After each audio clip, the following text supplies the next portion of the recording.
45. Y nos dan de este lado la intensidad de flujo magnético H, acuérdense que esto es H, pero en unidades de oysters, ¿sí? Y aquí abajo nos ponen la equivalencia, ¿se ve? Sí, sí se ve. Déjenme ocultar esto. Y nos dicen que un oyster por 79.577 es igual a 1 amper vuelta. Nosotros hemos estado trabajando con el sistema internacional, en donde a H le hemos dado la unidad amper vuelta sobre metro. Pero esta gráfica de aquí está en oysters, entonces cuando la utilicemos tenemos que hacer esta conversión, ¿sí? El número que nos dé de oysters por esta cantidad nos va a dar el amper vuelta sobre metro. Y de este lado, aunque no lo dice, es el valor de H, perdón, de B, la densidad magnética. Por lo tanto, esta cantidad aquí, si la pudieran imprimir, pues ya aquí le ponen que es B y que son teslas, ¿sí? Entonces, vean, aquí tiene un comportamiento lineal y ya por acá cambia. Entonces, ese es la curva del material, ¿sí? Y tenemos, ahora escaneamos, pero vamos a regresarle aquí. Ahí está. ¿Qué es lo que nos dicen? Dicen, vamos a determinar el voltaje que se debe aplicar a una bobina de magnetización. Aquí abajo nos ponen el circuito, es este, aquí está. Nos piden calcular este voltaje. O sea, en esta parte sí es ley de Ohm eléctrica. Recuerden que la fuerza magnetomotriz es el producto de la corriente por el número de vueltas, que son 80.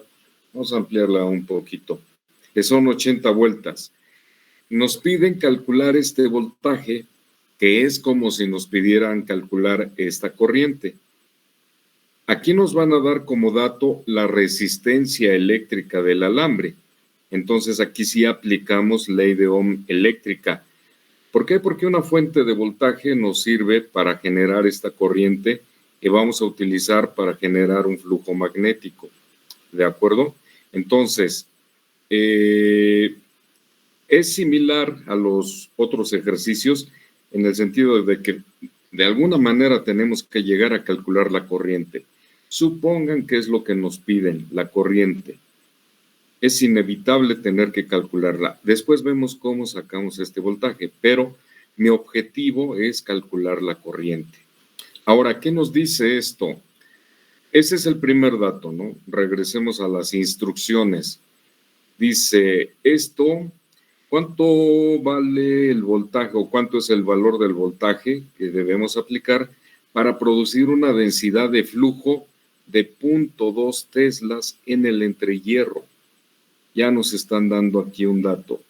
Si nosotros estamos aquí, quiere decir que en este entrehierro están pasando 0.2 teslas de densidad. Hasta ahí va el dato. El siguiente punto dice, el flujo, para producir en el entrehierro, el flujo disperso o brincos de flujo mostrado en la figura B se puede considerar despreciable. Ahorita vemos eso. Suponga que la curva de magnetización del núcleo del material es el que acabamos de ver y que es un material homogéneo, o sea, que por todos lados es del mismo tipo. La bobina tiene 80 espiras y una resistencia, vean que aquí nos dan este dato, de 2.05 ohms y la sección transversal del núcleo es de 0.0400 metros cuadrados. Esta parte, pues ya nos la dan, ya tenemos el área. Entonces, dice que calculemos la permeabilidad relativa. Bueno, aquí está el dibujo, y a lo que se refiere de los brincos de flujo, es lo que habíamos llamado, ¿cómo le llamamos a esta parte?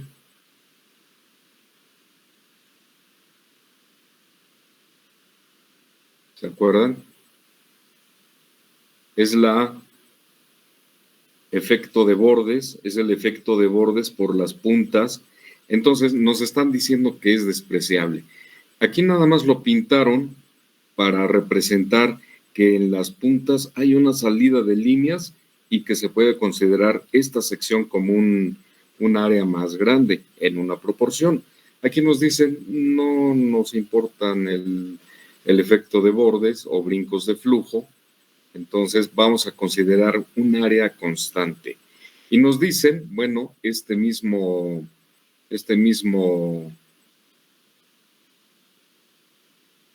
estructura la están pintando de esta manera. Nos dicen que, bueno, le llaman nombres, ¿no? A, B, C, D, E y F. Y como en este lado tenemos la bobina, aquí se origina el flujo magnético del lado izquierdo. Por lo tanto, el flujo principal se origina aquí, viene acá, una parte se va por el centro, ¿sí? Y la otra parte se va del lado derecho, y aquí se vuelven a juntar, y luego tenemos el flujo principal. Esto es diferente al ejercicio anterior en donde teníamos aquí la bobina, se formaba el flujo magnético y se separaba en dos partes, y que estas medían lo mismo y que una era el paralelo de la otra, en fin, pero ahora cambia la estructura o la figura geométrica y nos dicen, aquí estamos aplicando la fuerza magnetomotriz. Entonces, al final, el objetivo es calcular phi, ¿sí? Y utilizando la gráfica de magnetización. Esta es nuestra estructura vista de lado, por lo tanto, podemos plantear aquí el primer paso. ¿Cuál sería el primer paso? El primer paso, compañeros. El primer paso es plantear el circuito eléctrico equivalente. Entonces, vean, vamos a ver esta parte. De aquí a acá tenemos 0.8 metros, de aquí 1 metro, y si este es similar, aquí vamos a tener 0.8 metros. O sea, y esto es homogéneo. Podemos tener una reluctancia desde este punto hasta acá, que va a tener la misma figura geométrica, por lo tanto, este es un elemento, digamos, que podemos nosotros calcular. Ahora, recuerden que no nos dan la MUR. Entonces, esto nada más nos sirve para pintar el circuito eléctrico. Y luego tenemos este pedacito de 0.30 metros y este otro de 0.69, que al final, pues podemos considerarlo un solo tramo. Y luego ¿de qué longitud del tramo? De 0.69 más 0.30. Vean, ahí está. ¿Sí? Es como si tuviéramos aquí dos resistencias. Pues están en serie, las sumamos sus longitudes y tenemos una sola reluctancia más la del entrehierro. Y en paralelo tenemos este otro tramo, que si nosotros observamos, vean, este tramo es de 1 metro, este es de 1 metro y este es de otro metro. Entonces, no podemos decir que la reluctancia de aquí es la misma de acá, porque este mide 0.8, acá va a medir 0.8, este mide 1 metro y 1 metro. Entonces, eléctricamente, nosotros podemos poner así. Voy a pintar este tramo que viene de acá como una sola reluctancia, ¿sí?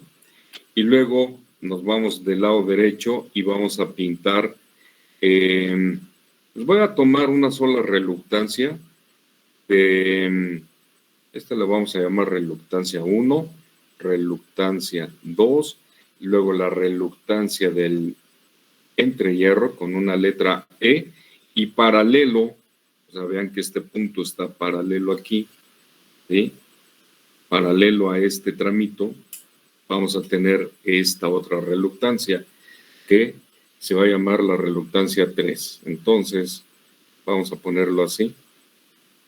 Vamos a ver si podemos pintarla. Y listo. Esta es la reluctancia 3. No quiere decir que tengamos que calcular las reluctancias, aunque ahí lo diga.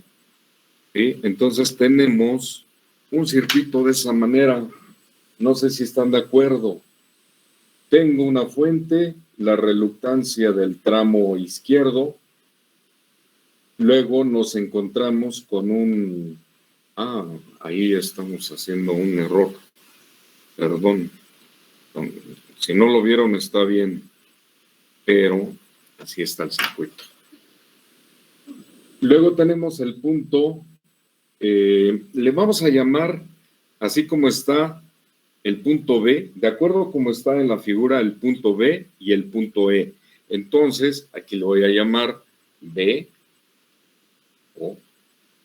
Este es el punto B y este es el E. Entonces, ahí están las mismas referencias, B y E. Entre B y E tenemos las dos reluctancias del centro, a la que le vamos a llamar R1 y la R del núcleo, y tenemos en paralelo con estas dos también, o sea, conectada entre B y E, la reluctancia 3. ¿Sí? Si ya tenemos este circuito, que me gustaría lo fueran escribiendo en su cuaderno nada más para que vean, el documento ya lo subí, ya lo tienen ahí, entonces nada más para que nos vayan siguiendo. Ese es el circuito eléctrico y con eso partimos. El objetivo, recuerden que esto es N por I, esto de acá, nos da la N, que son 80, y tenemos que calcular a fuerzas la I. Eso significa que entonces tenemos que calcular una fuerza. ¿Cómo es que lo calcularíamos? Primero, necesitamos calcular la fuerza magnetomotriz. Arriba de la fuente le voy a llamar A. La fuerza magnetomotriz entre A y B, y luego la fuerza magnetomotriz entre B y E. ¿Sí? De acuerdo a la forma en que está la gráfica, a lo que le tiramos es a esto, N por I, que es igual a la fuerza magnetomotriz total. Total, le voy a poner una T, es igual a la fuerza magnetomotriz entre A y B, más la fuerza magnetomotriz entre B y E. O sea, esta sería nuestra primera ecuación. ¿Sí? O sea, si yo quiero calcular esa I, tengo que sacar la fuerza magnetomotriz total. Ahí está. Que es igual a la fuerza magnetomotriz entre A y B. A ver, se mueve. Más la fuerza magnetomotriz entre B y E. Por eso me gustaría que si lo están pintando, si están pintando el circuito, sepamos qué es entre A, qué tenemos entre A y B y entre B y E. ¿Sí? Nosotros podríamos pintarlo de otra manera, pero ya sabemos ahí. Y tenemos aquí un elemento, vamos a ver si pinta un elemento adicional que es el dato que nos dan. Déjenme ver si tengo otro marcador, efectivamente. Entonces tenemos otro dato que nos dan ahí. Ahora, si la fuente original es la del lado izquierdo, entonces voy a tener ahí un flujo magnético 1, ¿sí? Entonces, aquí vamos a tener un flujo magnético 1 como si fuera una corriente, flujo magnético 1, que se va a separar en el flujo magnético 2, y del lado derecho vamos a tener el flujo magnético 3. Entonces, tenemos otra ecuación, flujo magnético 1 es igual a flujo magnético 2 más flujo magnético 3. ¿Sí? Esta es la otra ecuación que tenemos ahí y gráficamente lo vemos. El 1 se genera en la fuente y en el punto B se separa en el 2 y el 3. ¿De acuerdo? Por lo tanto, puedo plantear esta ecuación. Así. Flujo magnético 1 igual a flujo magnético 2 más 3. Listo. Bueno, regresando de nuevo a la figura geométrica y a los datos, nos dicen como dato, vean, dice que lo que tenemos que producir en el entrehierro son 0.2 teslas. Significa que tenemos un dato adicional, la B2. Voy a poner que es la 2. ¿Por qué 2? ¿Por qué digo 2?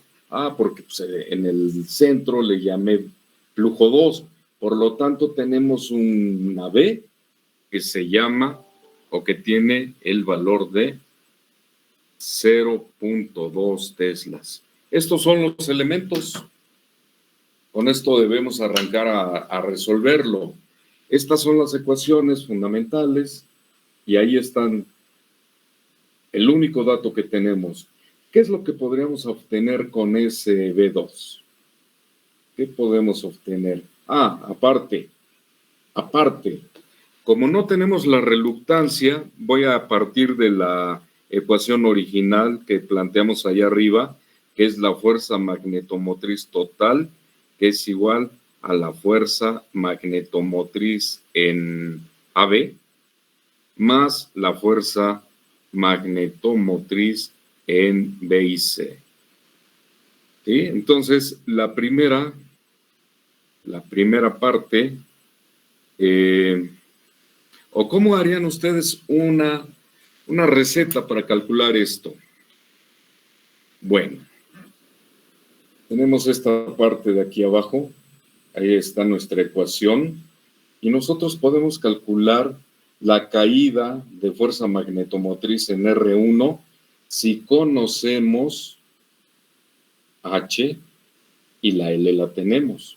O sea, necesito conocer H1, ¿sí?, para calcular esa fuerza magnetomotriz AB. O sea, esto quiere decir que aquí vamos a tener H1 por L1 más, puede ser H3 por L3. ¿Sí? Ya tenemos esa igualdad. H1 por L1 más H3 por L3. Y no descuidemos que la fuerza magnetomotriz H3L3 es igual a la misma que tenemos entre B y C, o sea, la de ahí del centro, que la tenemos que calcular forzosamente porque nos están dando ahí ese dato. Tenemos B, que es 0.2 teslas. ¿Cómo puedo calcular H de ahí del centro? Bueno, aquí voy a plantear otra ecuación adicional. Y resulta que la fuerza magnetomotriz BC es igual a H3 por L3, pero también es igual a la fuerza magnetomotriz que está en la reluctancia 2 más la fuerza magnetomotriz que está en la reluctancia del núcleo. ¿Sí? O sea, aquí sale una ecuación adicional y decimos, bueno, la fuerza magnetomotriz que está en B y C, que ya habíamos dicho que es igual a H3 por L3, resulta que también es igual a la fuerza magnetomotriz de R2 más la del núcleo. ¿Por qué? Porque estas están aquí en paralelo. Entonces, la fuerza entre B y E va a ser igual a la suma de las del centro, y esa es igual a la del lado derecho por estar en paralelo. Por lo tanto, quiere decir que si yo obtengo la fuerza magnetomotriz entre B y C utilizando la rama del centro, pues también puedo calcular la de acá. Es la misma. Calculando una, calculo la otra. Pero esta fuerza magnetomotriz que tenemos aquí, estas dos, ¿a qué son igual? La del segmento R2 va a ser igual a H2 por L2, o sea, lo que mide ese tramo. O sea, esto le vamos a poner aquí igual a H2 por L2. Y la del núcleo va a ser igual a la H del núcleo por la L del núcleo. ¿Sí? Entonces, ya tenemos otra ecuación ahí que nos va a ayudar. Entonces, me voy a enfocar a calcular la H2. Para calcular, aquí nos dicen, sí, para calcular la fuerza magnetomotriz entre B y E, tenemos que calcular H2, la L2 la tenemos. Y luego hay un entrehierro, sabemos cuánto mide de longitud, y lo único que hay que calcular es su H.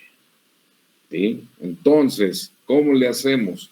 Esto le voy a tomar una foto nada más para no perder las ecuaciones, ¿de acuerdo? Ustedes la tienen en su cuaderno. ¿Sí o no? Sí, creo que sí. Sí, profe. ¿Sí? Listo, porque el pizarrón está muy pequeñito.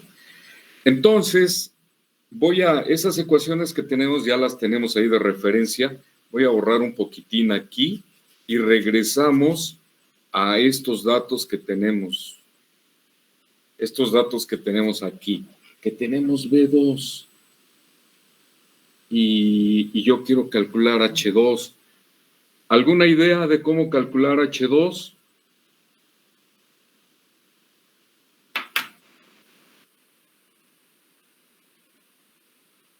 Si me dan B2 y quiero calcular H2. Beta sobre...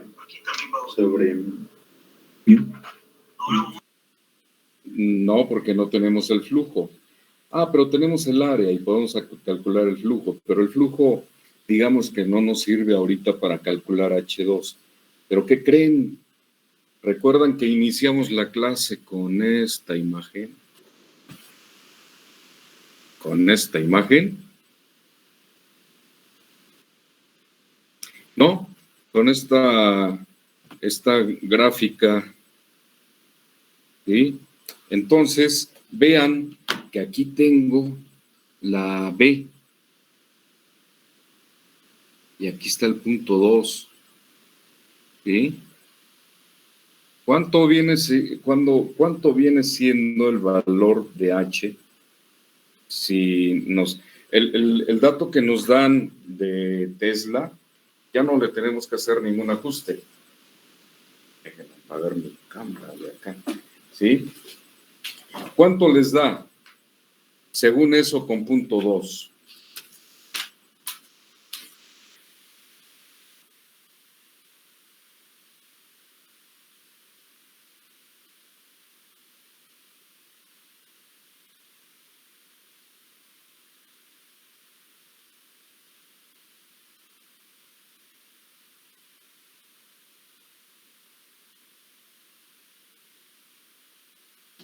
¿Cuánto les da? Observen, si este es nuestro... ¿Cuánto? ¿Sería el punto 2 por 79? Primero tenemos que tomar el punto 2. ¿Sí? Y vean, tenemos que usar esta curva, que es la de magnetización. ¿Sí? No la de permeabilidad, es la de magnetización. Entonces vean, aquí es punto 2, si se dan cuenta es una escala logarítmica. ¿Sí? 2 aquí, aquí 3, 4, 5, 6. ¿Sí? Entonces, de este lado sí es, 2, de este lado es lineal y de este lado es logarítmica. Entonces, si nosotros nos venimos por aquí, vemos que toca aquí corta, en este punto corta y nos tenemos que ir para abajo. Si es logarítmica, vean que este es 1, 2, 3, 4, 5, 6, 7. Aquí debe ser 5, este debe ser el 5. 1, 2, 3, 4, 5. O sea, este punto debe ser el 5, 6, 7, 8, 9 y 10. O sea, punto 5 lo tenemos aquí. ¿Sí? Entonces deberíamos tener aquí el punto 4. Si este está tocando aquí, ¿como qué valor más o menos le calculan así a ojo? Considerando que este es punto 5. Miren, 6, 7, 8, 9 y 10. O sea, estamos aquí, el punto 2. Punto corta aquí y baja poquito antes del punto 5. O sea, si yo tuviera esto impreso, aquí le pondría punto 5. Pero está cortando en este punto. ¿Cuánto más o menos a ojo? Suponiendo que este es punto 5 y este es punto 4. Sería como 4.8, ¿no? Vamos a tomarlo así. Vamos a poner que H2 es igual a 0.48. ¿Sí? ¿Sí? 0.48. Pero en este caso nos dicen que las unidades son oysters. ¿Sí? Si yo la quiero convertir en ampere vuelta sobre metro, o sea, en H's en el sistema internacional, vamos a multiplicar por 79.577. O sea, el H2 real va a ser igual a 0.48 por 79.577. Y esto me va a dar una cantidad pues casi de la mitad de 80, como 40 y algo. ¿Cuánto les da? O sea, esta es la ecuación. Esto es lo que vamos a nosotros a convertir. De la tabla, incluso así le podemos poner de la tabla, o del, más que de la tabla, de la gráfica. De la gráfica, así le ponemos, de la gráfica, nos dice que para 0.2 teslas que tenemos arriba, H2 son 0.48 oysters, pero eso lo convertimos a ampere vuelta sobre metro, ¿y cuánto nos da? ¿Cuánto les da en su calculadora? 38.19. A ver, déjenme subirle un poquito acá porque está bajo el... Déjenme subirle. ¿Cuánto? ¿Ahora sí? 38.19. 38.19. Sí, lo que les decía es .48, que es casi .5 por 79, que es casi 80. .5 por 80 son 40. Entonces sí, ese es un valor aceptable, el 38.19. Entonces, tenemos que H2 va a ser igual a 38.19 ampere vuelta sobre metro. Y este sí ya lo tenemos en valor o en unidades internacionales. Aquí podemos calcular la caída de fuerza magnetomotriz en R2. ¿Y cuánto vale? O sea, la fuerza magnetomotriz en R2 va a ser igual a H2, pero en internacional, por L2. Y esto va a ser igual a lo que acabamos de sacar, 38.19 multiplicado por la L2. ¿Cuánto va a valer esa L2? Aquí lo tenemos, observen. Ahora voy a regresar a las dimensiones originales de esto y observen. El R2 es este pedacito de material y este. O sea, al ser uniformes, pues podemos sumar .69 con .30 y nos da .99, ¿sí? .99, ¿de acuerdo? Metros. Entonces eso lo multiplicamos por 0.99 metros y nos da casi 38. ¿Cómo cuánto les da? A mí me dio 37.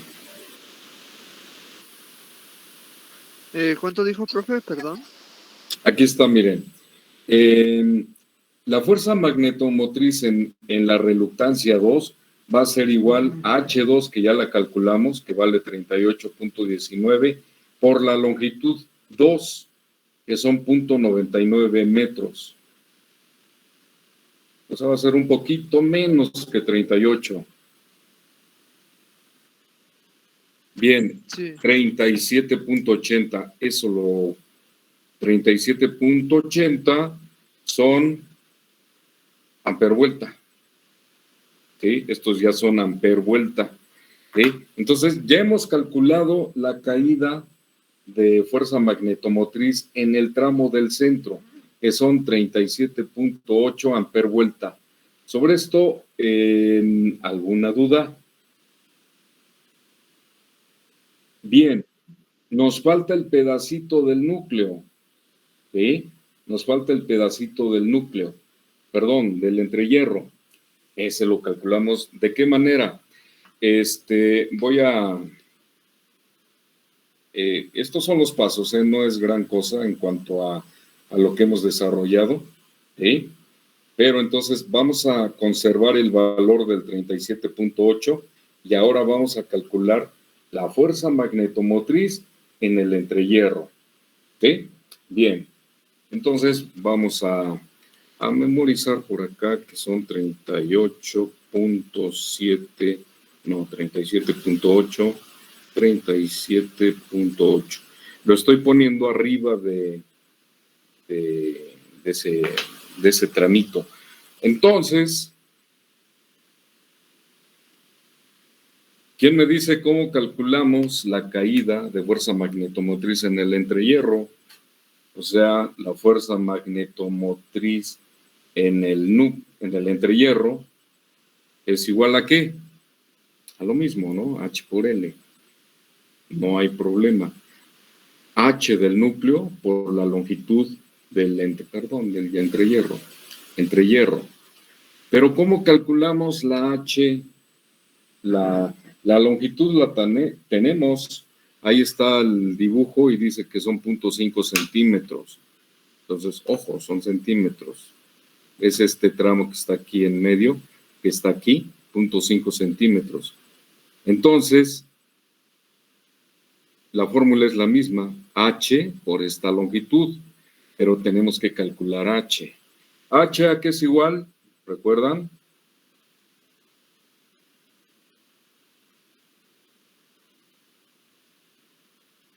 A ver, recuerden.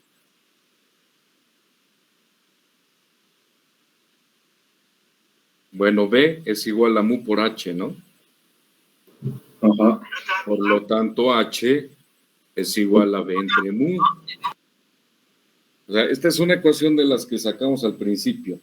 P es igual a mu por H, por lo tanto, H es igual a B entre mu.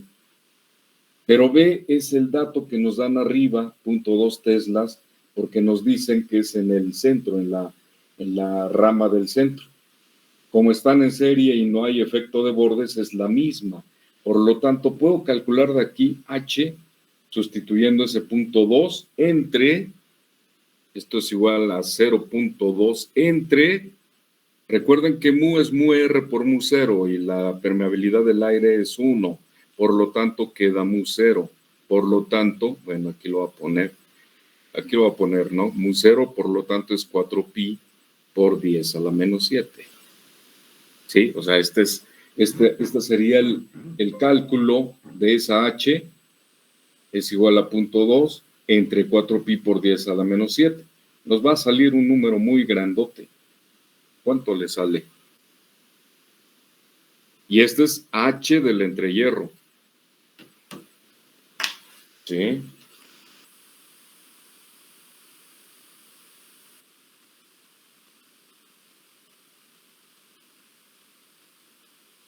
Hijo, o sea, es un numerote. 159.154.94. Eso es H. Eso es H nada más. ¿Sí? O sea, esto es H. Pero arriba podemos calcular ya la caída de tensión o fuerza magnetomotriz, multiplicando esa cantidad por la longitud del entrehierro. O sea, 0.5 centímetros. ¿Cuánto es en metros? Pues 0.5 por 10 a la menos.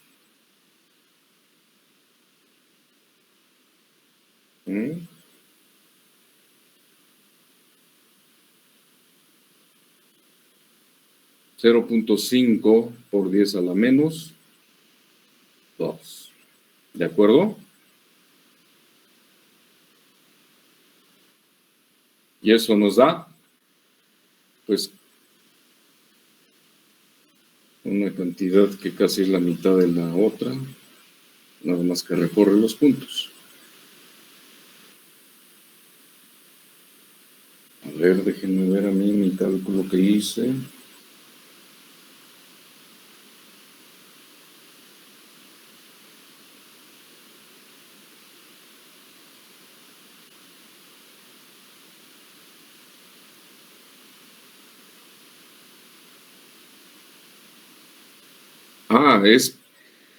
Sí, 0.5 por 10 a la menos 2, no 5 por 10 a la menos 2, ¿eh? Es 0.5 como lo estamos poniendo aquí. 0.5 por 10 a la menos 2. No 5 por 10 a la menos 2. Si fueran 5 centímetros, sí, pero son 0.5 centímetros. Entonces, ¿eso cuánto nos da? Nos va a dar casi la mitad de 15, algo así. O sea, un 7. Un 7.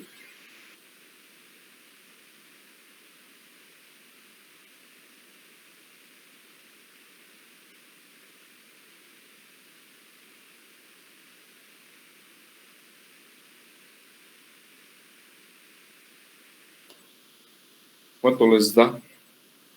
El número que nos dio hace rato, 159.154.94 por 0.5 por 10 a la menos 2.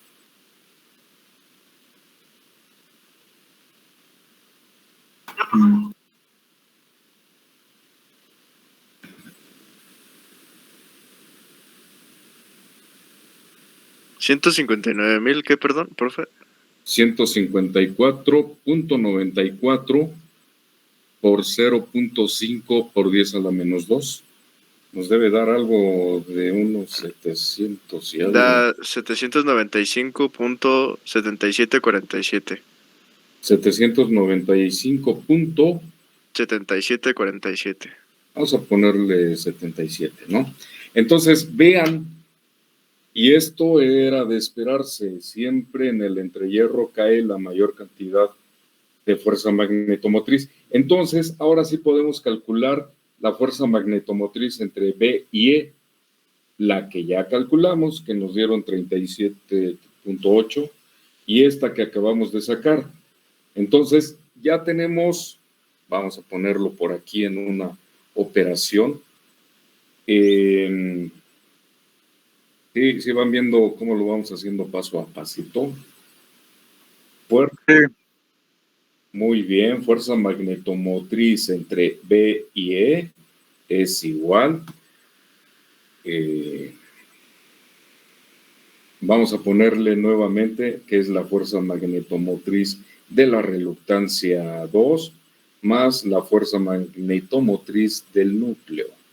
Y esto nos da igual a 37.8 más lo que acabamos de sacar, 795.77.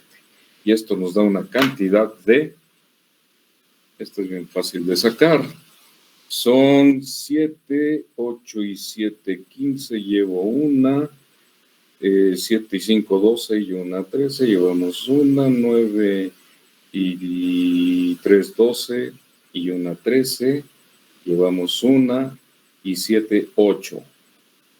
Son 833.57, ¿sí?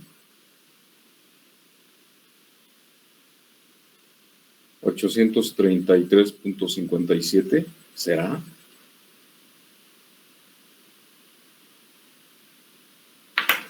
¿Sí? ¿Cuánto les da a ustedes? Según yo es eso. Ahí está. Bueno. El primero es 37.8, ¿eh? Está feo este número, que robamos un cachito. 37.8 y eso porque lo anoté ahí arriba. Son 37.8 del núcleo más 795.77 del entrehierro, nos dan 833.57. No es cosa de comprobarlo. Sí, de eso, profe. Bien, ahora ya tenemos la fuerza magnetomotriz entre B y E. O sea, ya con eso nosotros tenemos un dato que también es la misma de la R3. Ahora, ¿para qué vamos a calcular nosotros los flujos? Si nosotros vemos para calcular la caída de tensión entre A y B, o sea, este lado del lado izquierdo, entre A y B, o sea, la que cae en la reluctancia 1, si yo quiero, voy a plantearlo nada más, si queremos la fuerza magnetomotriz entre A y B, esto quiere decir que tenemos que sacar H por L. ¿Tenemos la longitud? Sí, son 2.6 metros, o sea, 1 metro más 0.8 y más 0.8 son 2.6, pero no tenemos H, ¿sí? No tenemos H. ¿Cómo es que sacamos H? Nuevamente necesitamos, ¿a quién? A B. Pero la B, ¿a qué es igual? O sea, la B la necesito, para sacar H, esta la vamos a sacar de la tabla o de la gráfica, pero para sacar H necesito a B. Bueno, al revés, necesitamos a B, ¿sí? Porque en la gráfica usamos B. ¿Y B a qué es igual? Ah, pues B es igual al flujo 1 entre el área, ¿sí? Entonces, B es igual al flujo 1 entre el área. Entonces, significa que debo calcular el flujo 1. Y arriba me dicen, es muy fácil, mira, el flujo 1 es el flujo 2 más el flujo 3. ¿Podemos calcular en este momento el flujo 2? La respuesta es sí. ¿Por qué? Porque tenemos B y tenemos el área. Entonces, de una vez vamos a calcularlo, ¿no? Voy a poner este dato de la fuerza magnetomotriz entre B y E por acá arriba. Son 833.57 amper vuelta, ¿sí? Y nos vamos a enfocar a esto. Ah, si yo quiero calcular la fuerza magnetomotriz en la R1, estoy obligado a calcular el flujo 1. Y el flujo 1 dice que hay que calcularlo del flujo 2 más el flujo 3. ¿Puedo calcular el flujo 2? Sí, porque tengo B, que es el dato que me dan, y tengo el área. Por lo tanto, flujo 2, vean cómo vamos a despejar. Lo ideal es que desde un principio digamos, para esto necesito esto, que de alguna manera lo estamos haciendo aquí, y al final nos arrancamos con puro cálculo. Pero bueno, aquí estamos haciéndole al mismo tiempo para no perder los datos. Flujo 2 va a ser igual, densidad es igual a ¿qué? O sea, densidad B es igual a flujo entre área. O sea, esta ecuación ya es conocida. Densidad de campo magnético es la cantidad de líneas que pasan por el área. Por lo tanto, si quiero el flujo 2, va a ser igual, flujo 2 va a ser igual a B2, que me lo dan de dato, por el área. El área, ¿no? Sí.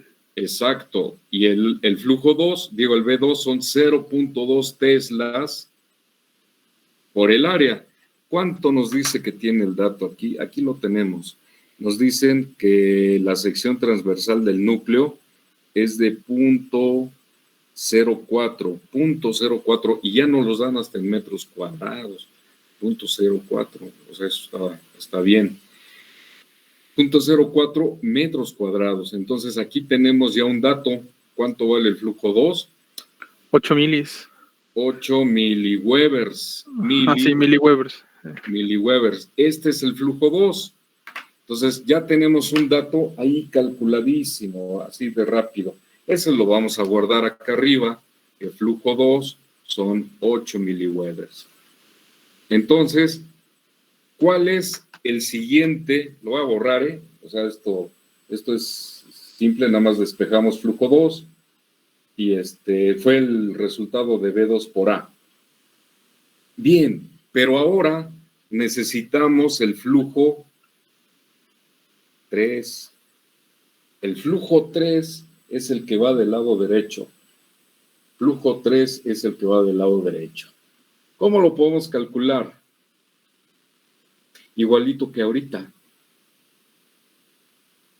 B3 por el área, ¿sí? O sea, aquí vamos a tener que el flujo 3 va a ser igual a B3 por el área. El área nos dicen, es un material homogéneo aquí en la descripción, y la sección transversal es de 400. O sea, aquí no nos dicen otro que sea de otra dimensión el área de aquí, no viene, entonces podemos asumir que el área también de aquí es de 0.040 metros cuadrados, ¿de acuerdo?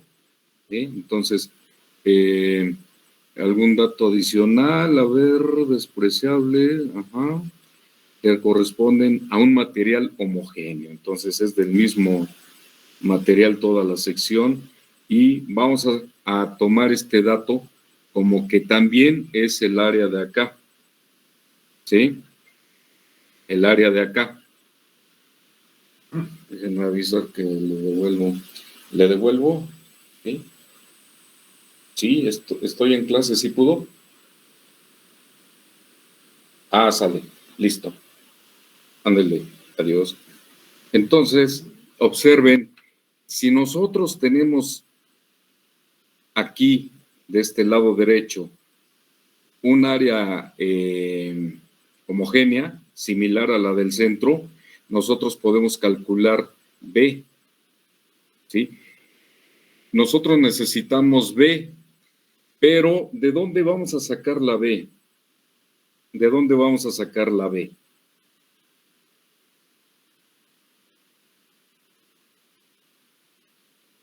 ¿Sí? O sea, se dan cuenta, poniendo esta ecuación, el flujo 3 es igual a B3 por A. ¿Pero cuál B3? ¿De dónde la sacamos? ¿Alguna idea? La A la tenemos, la B.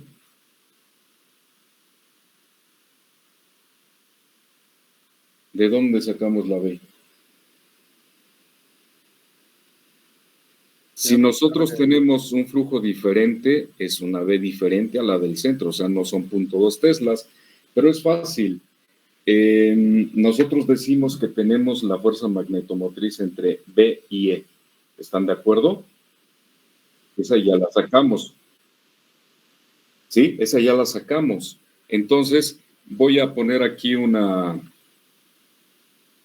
ecuación auxiliar. La fuerza magnetomotriz entre B y E es igual a H3 por L3.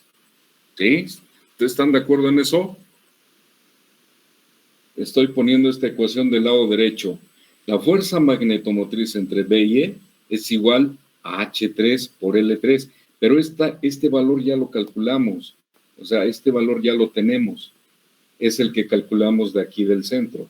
Pero como están en paralelos, es la misma. Pero si yo tengo la fuerza magnetomotriz y tengo la L3, puedo despejar H3. ¿Y para qué me va a servir H3? De la gráfica entro por H3 y calculo B3. ¿Sí lo ven? Ahora vamos al revés. Ahora en lugar de entrar con B, ahora vamos a entrar con H para saber el valor de B. Entonces, este cálculo lo podemos sacar bien fácil. Además, aquí lo tenemos, que esto es igual a 833.57. Por lo tanto, H3 es igual a 833.57 entre la longitud 3. ¿Cuánto vale la longitud 3 de acuerdo a la figura? 1, 2, 3 metros.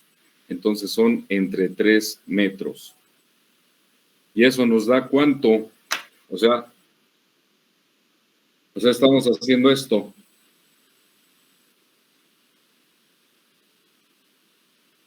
H3 es igual a 277.85 amper vuelta sobre metro. ¿De acuerdo? Si ya tenemos H3, resulta que entonces tenemos que entrar por acá, en la gráfica de acá, y vamos a acomodarla. Ahí está, ahí está. y nos dicen que tenemos, bueno, pero este cálculo, ojo, mucho ojo aquí. Este cálculo es en amper vuelta sobre metro. Debo convertirla a oysters. Entonces, la H3, pero en oysters, ¿a qué va a ser igual? Pues esos 277.85 entre 79.577. Y me va a dar un H3 en oysters. Entonces ahora sí entro por aquí, porque vean, no hay 273. Y si hubiera, estaríamos cometiendo un error. ¿Cuánto nos da? 3.67. 3. A mí me dio 3.4916. 3.49. Cierto. 3.49, sí. 16. 3.49. Y eso significa, ¿cuánto? 3.49. Estamos aquí en la gráfica. Vean si esto es 1, esto es 2, 3, 4 y 5. Entonces, este es 3, este es 4. Estaríamos hablando de aquí, de este punto más o menos. Si nos subimos, llegamos a este punto. Y de ahí nos vamos hacia la izquierda y más o menos es por aquí. ¿Cuánto sería entonces el B?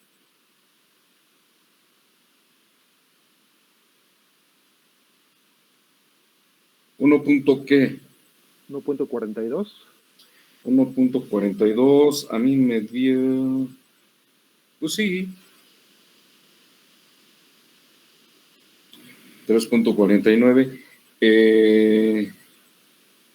3.42, más o menos vean, si es aquí, 3. Son 2, 3, va de nuevo, 1, 2, 3, 4 y 5.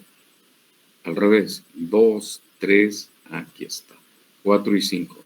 3, entonces 3.49, estábamos aquí, y sí, 1.42, 44, 46, 1.40, pero este es de 4 en 4, ¿no?